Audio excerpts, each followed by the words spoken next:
Le JT vous est présenté par Alliance, Alliance Frédéric Le Temps, à 1 avenue Raoul Laurent, à Saint-Dizier. Alliance, avec vous de A à Z.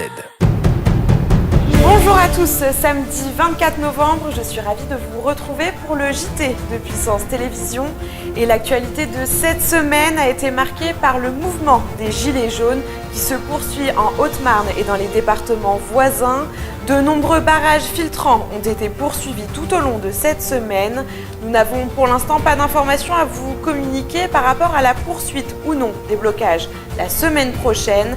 À savoir aussi que certains désireraient se former en association pour se faire représenter et pour se faire entendre auprès du gouvernement. Voici désormais les autres titres de cette semaine. Une journée de job dating pour trouver un emploi, c'était cette semaine au Palace de Saint-Dizier. Handicap et emploi, pas incompatibles, un sujet consacré à la Semaine européenne pour l'emploi des personnes handicapées. L'atelier du Père Noël s'installe pour un mois. Nous avons suivi l'installation d'une boutique éphémère dans le centre-ville de Saint-Dizier. Vitry-le-François signe de sa plus belle plume l'action Cœur de Ville pour un renouveau de son centre-ville. Ils poussent comme des champignons, nous avons décrypté pour vous la nouvelle tendance des panneaux LED.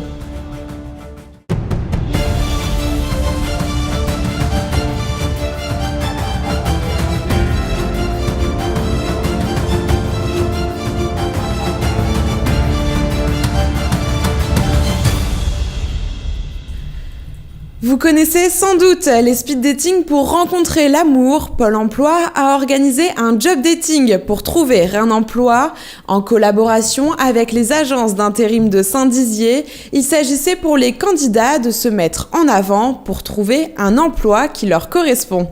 Julien Carré nous en dit un peu plus dans ce reportage réalisé avec Nicolas Bêche. Le mardi 20 novembre, à la salle du Palace, se déroulait un job dating intérim organisé par le Pôle emploi. L'objectif de cette rencontre était que les chercheurs d'emploi, spécialisés dans le BTP, l'industrie, la fonderie, le transport ou encore la logistique, puissent rencontrer les agences intérim, de donner leur CV, échanger avec les recruteurs et pourquoi pas obtenir une mission dans leur secteur d'activité. Aujourd'hui, on a un job dating intérim, c'est-à-dire que nous avons 10 agences d'intérim de Saint-Dizier qui sont présents et qui viennent donc pour rencontrer des demandeurs d'emploi que nous avons convoqués. Donc, ce qui va permettre d'être en contact et de pouvoir éventuellement prendre des contacts ultérieurs pour proposer des missions d'intérim. Par exemple, l'année dernière, nous avions donc déjà fait ce job dating. Nous avions eu 120 candidats qui étaient venus et une trentaine de missions d'intérim qui s'étaient mises en place très rapidement derrière. Pour nous, c'est important d'être présent ici aujourd'hui, vraiment pour recruter du personnel. Depuis 9h, donc de 9h à midi et de 13h30 à 16h, les demandeurs d'emploi ont été convoqués par Pôle emploi et ils défilent toute la journée. Ils viennent nous voir, ils nous expliquent en fait leur recherche d'emploi, ce qu'ils ont comme contrainte ou pas, s'ils veulent repasser à l'agence, voilà. D'autres rencontres comme celle-ci seront également à prévoir dans les mois à venir.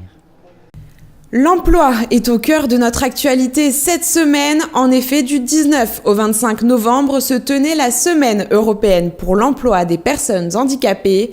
Il s'agit de pouvoir combattre enfin les obstacles et les discriminations dans l'accès à l'emploi liés au handicap. Pour l'occasion, nos équipes sont parties du côté de Bar-le-Duc pour en savoir un peu plus sur les actions menées à ce propos dans le secteur. Un reportage signé Nicolas Bêche et Julien Carré. Cette semaine à Bar-le-Duc se déroulait la Semaine européenne pour l'emploi des personnes handicapées et la MEUS s'est mobilisée en mettant en place une opération intitulée Passeurs pour l'emploi. Alors cette semaine, nous avons engagé notre association Meusienne pour l'insertion des personnes handicapées avec ses services et notamment Cap Emploi et ses partenaires.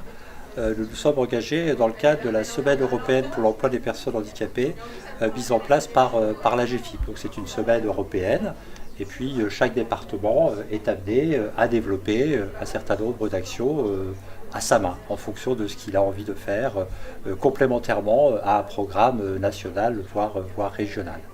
Alors pour ce qui concerne la Meuse, qui s'est mobilisée cette semaine, en tout cas sur les actions qui ont été identifiées chez nous, eh bien, nous avons mis en place deux opérations spécifiques et complémentaires. La première qui s'appelle Passeurs pour l'emploi, d'accord, qui consiste finalement à favoriser les rencontres entre des demandeurs d'emploi, des salariés et des employeurs. À cette occasion, une boîte aux lettres géante a été présentée aux employeurs et aux entreprises afin qu'ils puissent poster les offres d'emploi pour les personnes handicapées. Je rajoute, c'est juste de rappeler pourquoi cette semaine, en tout cas nous, comment on l'a abordé en Meuse, c'est de dire le taux de l'emploi des personnes handicapées qui est autour de 20% est excessif, qui est le double du taux des personnes valides et qu'il doit y avoir une mobilisation de tout le monde. Comme je l'ai dit tout à l'heure, c'est l'affaire de tout le monde, c'est l'affaire d'abord des personnes en situation de handicap, des salariés, qui accueillent les personnes en situation de handicap dans les structures, mais aussi des employeurs et tous les membres du service public de l'emploi et des collectivités. Donc la mobilisation ne doit pas s'arrêter à la fin de cette semaine du handicap, ça doit se poursuivre pour que cet objectif-là de réduire de manière conséquente le taux de chômage des personnes en situation de handicap soit une réalité. Une semaine d'engagement placée sous le signe de la réussite. Le compte à rebours peut commencer dans un mois jour pour jour. Nous aurons la tête dans les fêtes avec le réveillon de Noël. La course aux cadeaux a aussi commencé. Et justement, cette semaine, nous vous demandions si, oui ou non, vous alliez acheter vos emplettes de Noël au centre-ville. La réponse est non à 65% contre 28% de oui. Le reportage qui va suivre va peut-être vous faire changer d'avis. En effet, à Saint-Dizier, une mystérieuse boutique est venue s'installer. Sa particularité, elle disparaîtra comme par magie dans un mois pile. Un reportage réalisé avec Nicolas Fontaine et Julien Carré.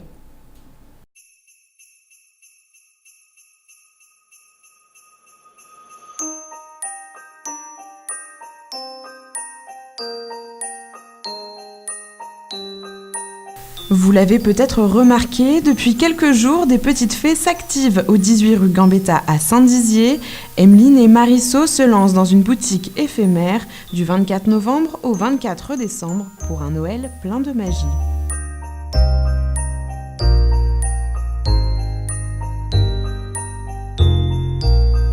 Dans une décoration élégante et chaleureuse, découvrez un univers féerique mêlant prodigieusement tradition et avant-gardisme. Mais le plus séduisant sans doute, c'est l'éthique de la boutique, des produits de qualité pour la majorité made in France à des prix raisonnables. Je privilégie le Made in France. J'essaye d'acheter un maximum de tissus fabriqués en France. Un petit peu compliqué parce que tout ne se fait pas, au moins en Union européenne. Moi, je privilégie donc surtout la qualité, à un prix raisonnable et le souci du détail. Et en fait, mes clientes reviennent pour ça. Principalement pour avoir ce qu'ils ne trouvent pas dans d'autres magasins. J'ai pris des fournisseurs français, Villac et Jeannot, qui sont donc dans le Jura. C'est des produits de qualité faits à la main, en bois, peints à la main. Des poupées de Meuse, voilà, Petit Colin. Donc c'est pareil, c'est le souci de qualité et de local aussi.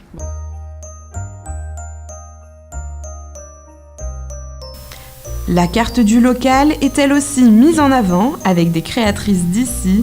Séverine a créé sa boutique de thé T'Expérience. C'est une marque de thé que j'ai créée il y a 2 ans à Saint-Dizier. Je suis installée à la pépinière d'entreprise et je la vends donc dans quelques boutiques et notamment cette année dans cette nouvelle boutique éphémère, ce joli mois de décembre. Partie toute une collection pour cet hiver, donc on va retrouver toutes ces nouveautés ici, de nouvelles tisanes également et puis des parfums de Noël et puis Emeline s'est chargé aussi de vous concocter des jolis cadeaux, voilà, des jolis coffrets, tout prêt, comme ça c'est parfait pour offrir. Regardez, vous avez un petit coffret avec justement une nouveauté, Pilou Pilou, c'est un thé noir chocolat amande poire, une petite boîte en bois avec le petit mug licorne, voilà, un petit coffret sympa à 14,90 €. Donc on est dans des prix tout à fait raisonnables, et puis de manière à faire plaisir un petit peu aux amateurs de thé, aux amateurs de déco, voilà, il y a tout ce qu'il faut.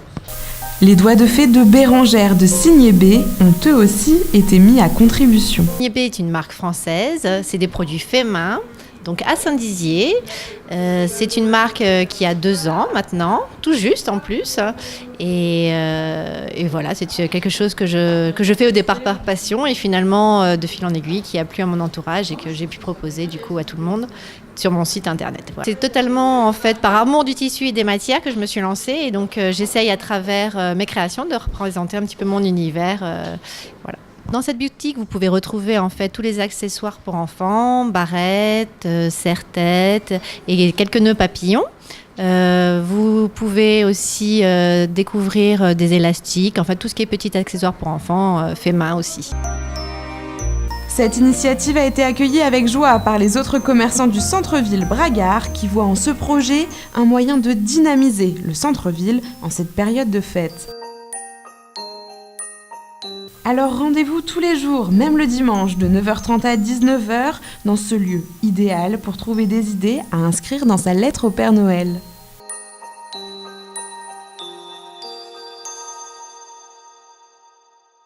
Après les villes de Bar-le-Duc, de Chaumont et de Saint-Dizier, c'est la ville de Vitry-le-François qui a elle aussi signé pour le dispositif Cœur de Ville. Un cœur de ville moyenne qui se porte bien, c'est l'ensemble du bassin de vie, y compris ces zones rurales, qui en bénéficient. Voilà l'idée générale de ce programme mené par le ministre de la Cohésion des Territoires.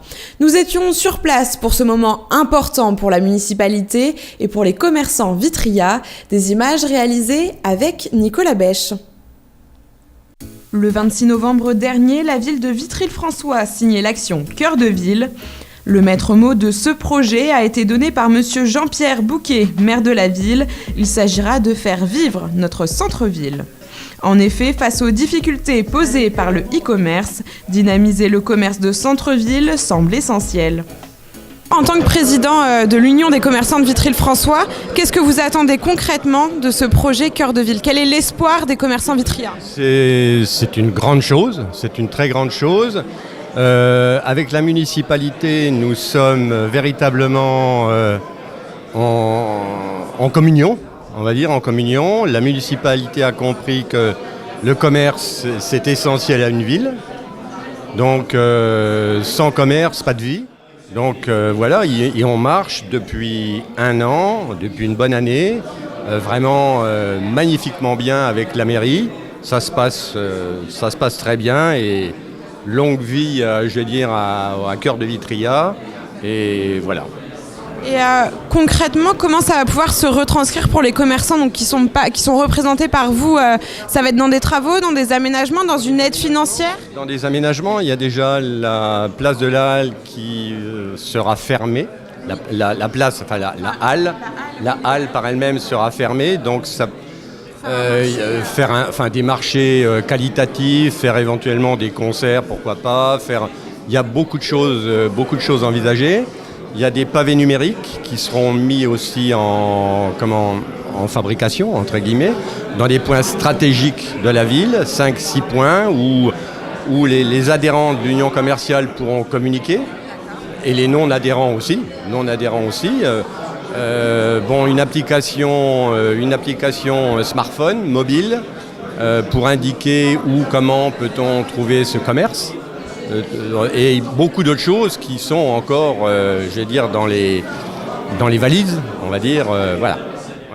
Vitry-le-François a ainsi été choisi aux côtés de 222 villes pour bénéficier d'une aide financière importante de la part de l'État, comme nous l'explique Denis Connu, préfet de la Marne. Alors, monsieur le préfet, est-ce que vous pouvez nous expliquer ce qui se passe aujourd'hui pour la ville de Vitry-le-François ? Alors, nous avons signé avec le maire et tous les partenaires financiers et collectivités un contrat Action Cœur de Ville sur plusieurs années. 222 villes moyennes vont bénéficier ou bénéficient en France de ce dispositif. De quoi s'agit-il ?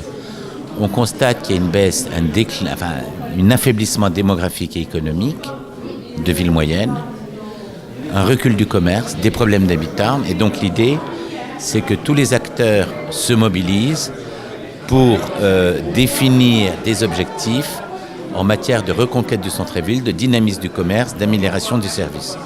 Donc c'est très important parce qu'en plus, ça a vraiment été élaboré par le territoire, par les élus et les services de l'État au plus près des réalités.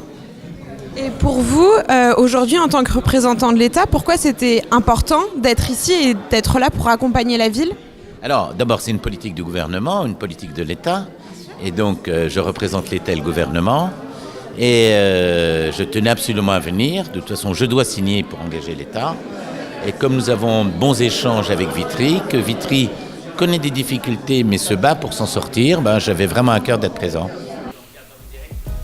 Les premiers changements devraient se faire ressentir très rapidement avec un renouveau des équipements publics, comme par exemple la rénovation des halles qui vont être fermées pour en faire un lieu plus convivial et chaleureux, ou encore la rénovation de l'espace Paul Bert. Un souffle d'espoir donc et un nouveau challenge pour la Cité Rose. Le long de vos trajets, vous en avez sans doute déjà croisé. Je parle des panneaux publicitaires LED. D'ici quelques années, ils remplaceront peut-être les traditionnels panneaux d'affichage. Sont-ils plus efficaces, plus attractifs ? Sont-ils moins polluants visuellement ? Antoine Regnault, Nicolas Fontaine et Julien Carré ont décrypté pour vous ce phénomène. Il n'y a pas un coin de rue sans les apercevoir, une avenue sans y jeter un œil, je parle bien sûr des panneaux publicitaires. Et depuis quelques mois, des petits nouveaux font leur apparition, les panneaux dynamiques à LED. Saint-Dizier et Bar-le-Duc n'excluent pas la règle, puisqu'une dizaine de panneaux nouvelle génération ont déjà vu le jour. Comme ici, avenue Général Sarrail à Saint-Dizier. Je dirais qu'on est dans le visuel comme on a maintenant tout ce qui est visuel sur les téléphones et c'est beaucoup plus parlant que quelque chose de fixe. L'impact est plus grand parce que justement, il y a un mouvement, on indique quelque chose de précis, on va bien montrer en évidence sur quoi ils veulent parler. Et comment vous choisissez les emplacements de ces panneaux LED ? Alors pour l'instant, les choisir, ce n'est pas facile parce qu'il faut des autorisations. Le mieux, en fin de compte, c'est de savoir la fréquentation des lieux, le nombre de passages, et puis combien de personnes vont regarder, et s'il n'y a pas trop de choses autour pour ne pas écraser la publicité. Alors commercial ou d'information à caractère public, le débat est ouvert au sujet de la pollution visuelle et les avis divergent. C'est plus décoratif. Je pense que là, au niveau graphisme, au niveau implantation, on a quelque chose qui est propre, on n'a pas quelque chose de lourd. Et c'est quand même beaucoup plus léger qu'un panneau fixe avec un gros cadre, un gros poteau, ainsi de suite. Une chose est sûre, le message est passé. C'est la fin de ce JT. Merci à tous de l'avoir suivi. Prochain rendez-vous avec l'actualité lundi dans l'essentiel de l'info. Je tiens à remercier nos journalistes et nos cadreurs monteurs qui ont travaillé à l'élaboration de ce JT. Excellent week-end à tous et à très bientôt sur Puissance Télévisions, bien sûr.